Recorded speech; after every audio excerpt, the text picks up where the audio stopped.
Hello friends, నమస్తే అండి. నేను మీ Bhargavi. Welcome to our channel. ఇవాళ మన వీడియోలో బచ్చల కూరతోటి పచ్చడి చేస్తున్నానండి. దీనికోసం నేను బచ్చల కూర కడిగేసి పెట్టుకున్నాను. ఇది మా దొడ్లోదేనండి బచ్చల కూర.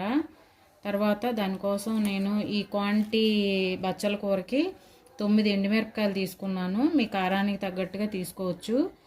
1 స్పూనున్నర ధనియాలు, 1 స్పూను మినపప్పు, కొంచెం మెంతులండి, ఇదిగోండి కొద్దిగా జీలకర్ర, వెల్లుల్లిపాయ. దీన్ని ఎలా ప్రిపేర్ చేసుకోవాలో చూద్దాం రండి. ముందుగా స్టవ్ వెలిగించి బాండీ పెట్టాను. దాంట్లో 1 స్పూన్ ఆయిల్ వేస్తున్నాను.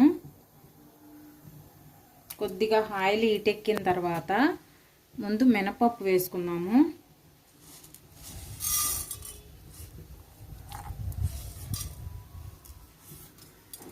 దీన్ని కొద్దిగా వేగనిద్దాం.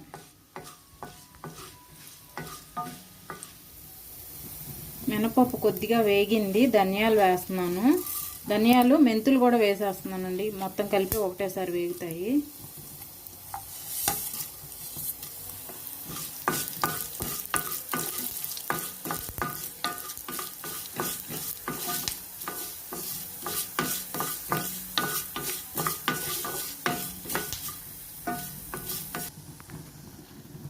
ధనియాలు కూడా వేగినాయండి. ఎండుమిరపకాయలు వేస్తున్నాను. వీటిని కూడా బాగా వేగనిద్దాం. ఇవి వేగినాయండి. ఒక ప్లేట్లోకి తీసేసుకుందాము. ఆయిల్ రాకుండా ప్లేట్లోకి తీసేసుకుందాం.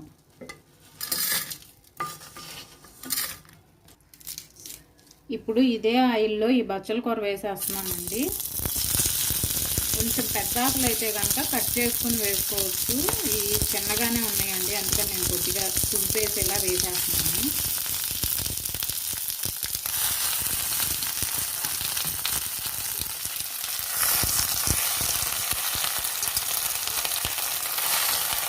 దీని మీద 1 నిమిషం మూత పెట్టి మగ్గనిద్దాము. మళ్ళీ ఒకసారి మూత తీసి చూద్దాం. ఒకసారి దీన్ని కలుపుకుందాము. దీంట్లోంచి నీరు బాగా వచ్చేస్తుందండి. ఇదిగోండి, ఇదంతా నీరు వచ్చింది. ఇదంతా నీరు ఎగిరిపోయేదాకా మగ్గనిద్దాం.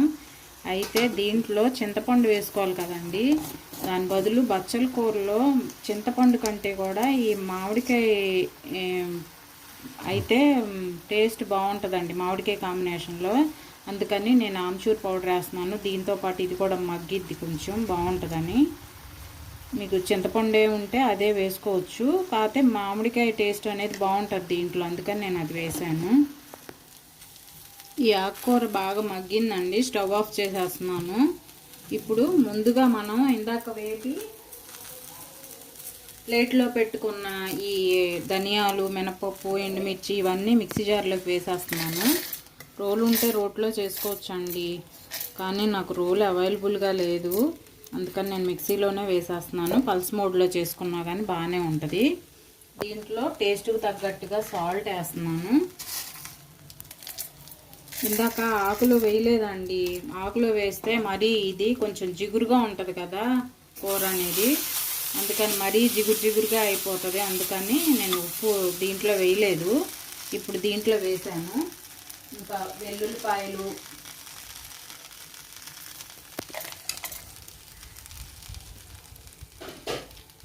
జీలకర్ర వేసి ఒకసారి మిక్సీ పట్టేసుకుందాం. ఇప్పుడు ఈ ఒకసారి మిక్సీ ఆడించాను కదండి, ఈ పౌడర్లో ఈ ఆకుకూర వేసేస్తున్నాను.